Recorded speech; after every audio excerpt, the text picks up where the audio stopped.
The Vampire Reclamation Project. Book 1, Michael's Blood.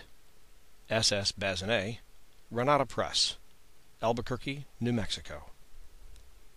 Chapter 1. Arel stood in the deep shadows of the alley, watching the old graying rat a few yards away. She was careful as she went about her nightly routine. Searching the overflowing cans of garbage for food, she pushed aside certain offerings in favor of other more enticing bits of half-eaten meat, vegetables, and slightly spoiled fruit. When it came to dessert, she gave a stale donut a delicate nibble. She'd chosen a fairly balanced diet. Perhaps that's why she'd lived on the street for as long and as well as she had. Her eyes were still bright, alert, and wary of danger. But how quickly she'll be dead. After a century of hunting, he'd become skillful at ending life. How quickly she'll be dead, if I have enough strength left to kill her. He leaned wearily against the grimy, damp wall, his breath coming in short gasps. Covering his nose and mouth, he detested the smell of rot and decay, hated that he had to frequent such squalid places. A hand on his shoulder encouraged him. It was Michael's hand, shoring him up, making sure that he followed through with the task. No man should have to sink to this level of hell to survive. But he wasn't a man, was he? He was, in fact, a vampire. A despicable creature, a parasite. He had no choice in the matter. He had to have blood. Gritting his teeth and taking a last, quiet, steadying breath, he poised for the kill and sprung forward. His ailing body put all of its meager muscle into the act. Even if his mind protested vehemently, the physical part of him was desperate and in dire need. He surprised the rat and had her in his grasp on the first try. A quick snap of her neck followed, and she was limp in his hand. It was a small comfort to know she never had a chance to comprehend her fate. Just a moment before, she'd been swallowing a mouthful of sugary sweetness. Arel knew he had to feed at once, drink her warm blood and be done with it. Instead, his attention traveled from her small body to Michael, who was coming over. He stared at his friend with hard, insistent eyes. "I can't go on like this," he panted. "You promised that you'd help me. You held out hope. You made me believe that things could change, but nothing's changed." Michael paused in front of him. "Feed yourself quickly. It'll be easier. You've been losing ground again. Your body needs—" "Forget my body! What does my soul need? Only you can give me that." Arel's golden eyes flared, but he swayed with the outburst. "I can handle what we talked about. My will is stronger than ever. Haven't I proven that? I've won the battle with this accursed blight that was forced on me, kept it under lock and key forever. I may have to have fresh blood to stay alive, but never once have I allowed the beast in me to relish the act of taking a life. I know how to fight this curse." Arel held out the rat, thrust it into Michael's face. He'd been holding it close to him, hating to touch it, and yet his bony hand, his physical neediness, had clung to it. As the rat dangled between them, Michael stepped back. "I don't think you're ready." "I don't give a damn what you think!" Arel's shout echoed off the crumbling walls, making him glance round furtively like the rat. Had someone heard him? Would someone or something come out of the darkness to snatch him up next? "It already has, you idiot. Stop being paranoid. You're 100 years too late for that." "I'm sorry, Michael. I didn't mean it," he recanted. But he didn't withdraw his plea. He used his other hand to swipe at the deep split in his lip. It was painful and bleeding, another punishment for neglecting his body. "You know I'm tired. Too tired to want to go on like this." "I'm sorry, too." Arel dropped the rat and glared back at him. "I swear to you, if you don't help me, I swear to you, I swear to God, I'll starve myself to death this time. I will. I'll do it." "Don't go down that road again. There's no point." Arel knew that he was right. Even if he stopped hunting, he wouldn't die. At least not for a very long time. "I'd be a living skeleton, helpless to turn off my brain. It'd be like it was the last time." He pondered his fate. Michael stooped down and picked up the rat. He held it out. "Just a little, a few sips."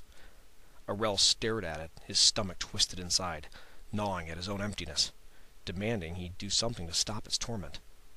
He almost reached into his coat to retrieve the folding knife that he carried to slit the animal's throat. Vampire or not, he didn't have fangs, and biting the furry rodent was too repulsive to consider. Still, He'd even been desperate enough to do such things in the past, before he found ways to make his job easier. But this time, his hand never made it to the knife. "No," he whispered. "I can't." He moved forward past Michael, walking unsteadily towards the street, squinting. Ahead, the streetlight was glaringly bright. But he had to get away from the alley, with its stench and its ugliness. Michael's voice called after him. "Arel, please, come back. Take care of yourself. You need your strength." "To hell with you and all of this!" Arel's fists closed tight on themselves as he paused. His bitter tears began to flow down his face. He brushed them away with anger. "I believed in you, and what you've been telling me. Now I know it's all lies. There's no love in this world. There's no redemption." "There is," Michael said as he caught up to him. "But I have a responsibility to you. We've talked about this. You know the dangers you'd be facing." Arel's chest tightened and his heart quickened. Usually compassionate but unyielding, Michael's face showed the slightest sign of wavering. Arel saw his chance and took it. "I'll try my best, I promise you." His voice rose into a ragged, begging plea. "Please, Michael, have faith in me. You want me to have faith in what you believe, but you have to take a chance on me." When Michael didn't answer, Arel pressed on, grabbing Michael's hand, placing it on his chest. "You and I both know a vampire isn't dead, at least not this one. No, that would be easy, wouldn't it? To have no breath, no heartbeat, no life in me would be wonderful. There'd be no pain. But this heart feels everything more acutely than any normal human heart.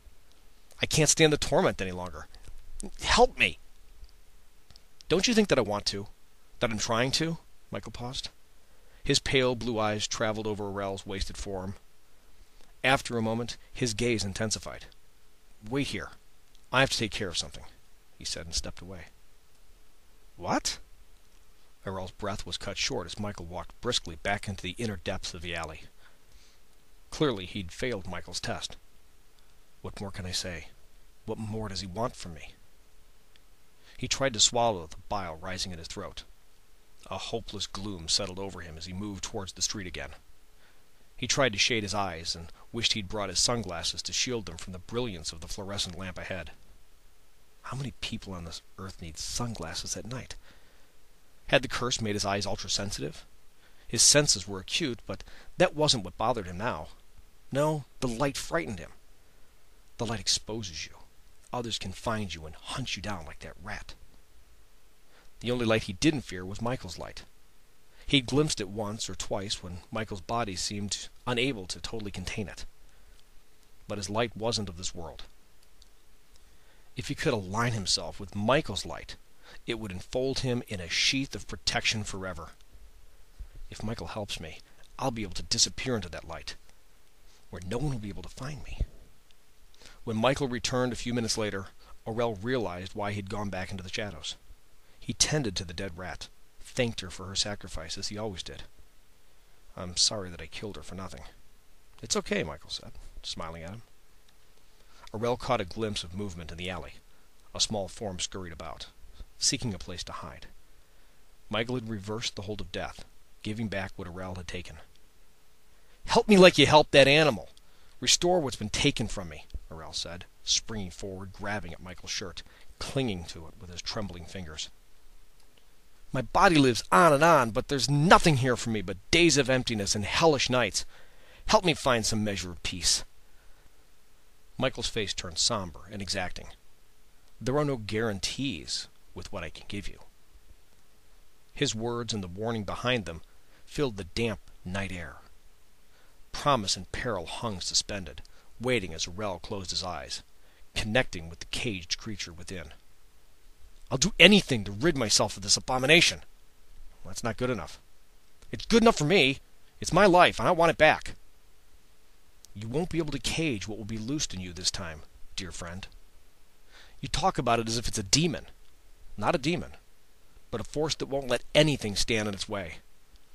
As it begins to clear the darkness, not just the curse, everything you've ever hidden away will be under siege." Arel shrugged. "So what would I be giving up?" His own mind responded immediately with 1,000 reasons why he shouldn't trust again. The creature, that carnal part that never stopped wanting its way, was also screaming, warning him that he would destroy them both. He ignored it all. He drew himself up and straightened his shoulders. "I want this." For a moment there was only silence between them. Then Michael opened his arms wide, fully offering himself. The action was unexpected. Arel had been waiting for so long, and now the moment had arrived. He hesitated. He was committed, but he didn't know how to proceed. "Take what you need," Michael said quietly, encouraging him, urging him to come closer. Arel's heart was as anxious and worn as his pleas, but as he came forward and embraced Michael, it synced with Michael's calming, steady vessel. If Michael's heart were a church, Arel knew he'd take refuge there as people did in times long ago. He'd seek sanctuary. He'd be safe. He put his face close to Michael's neck, breathing with excitement. A last wave of new doubt made him pause. Was this moment real? Or had he really gone crazy along the way? Was Michael truly a being of light, an angel, disguised in flesh and bone? He pushed the questions aside. No matter what, I know he's never been anything but a friend. Placing his mouth on Michael's skin, he inhaled, needing to banish the horrid smell of the alley. The scent of roses was his reward. Arel never got over that one. Michael, looking like a Norseman ready for ships in the sea, always carried the delicate scent of the rose on his person. The scent lingered for a moment before Arel's needs surfaced again. He'd never been so hungry, not just for food, but for something more pressing. His very soul was starving. "I'm sorry," he said, trying to restrain himself. He wished at that moment that he did have fangs, that he wouldn't hurt Michael when it bit him. "Should I use my knife?" "No, it's fine. You'll see." Arel's parched lips cracked wider as he positioned himself, his own blood already anointing Michael's neck. For a moment he swayed, gathering strength, like he did before he took the rat. When he finally bit down, it was quick and instinctive, but the taste of blood wasn't like that of the rat. He was sure it wasn't like human blood either. Instead, a rare liquid ambrosia filled his mouth. It was something blessed, something holy. As soon as he swallowed the first mouthful, the pain in his stomach began to ease. As he continued to feast, something in the blood blotted out the fear that lived in his every thought, stopped the shakiness in his hands. He was immediately stronger, able to grasp Michael tighter. Soon, he was lost in a heady rapture. He had nothing inside of him telling him to stop, no conscience or guilt as he took in greedily blissful gulps of this exquisite stuff. Yet, he had no power to continue when Michael finally pushed him away, staring at him with compassionate eyes. "I'm sorry about what's coming," Michael warned. Late that night, as Arel lay on his bed, he waited for something to happen. When he had been made a vampire, the effect was almost immediate. So much pain, so much blind panic followed. He'd known at once that he was doomed. But he didn't feel the pain now, even though it had been hours since Michael had shared his blood. Instead, he felt strangely quiet. His body was satisfied. His mind was motionless. There was a stillness around him, like the pause between breaths. Was Michael right about what will happen to me? He didn't care.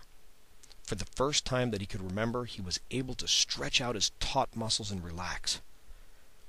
He'd had insomnia for so long, he hardly remembered his mind not buzzing with chaotic, ceaseless thoughts that kept him tossing and turning. Now, as he closed his eyes, he knew he'd sleep soundly again. Finally, some peace. Later, he'd recall that moment in time and wonder about it. Was it the quiet pause that belied what was coming? Had he been cursed a second time?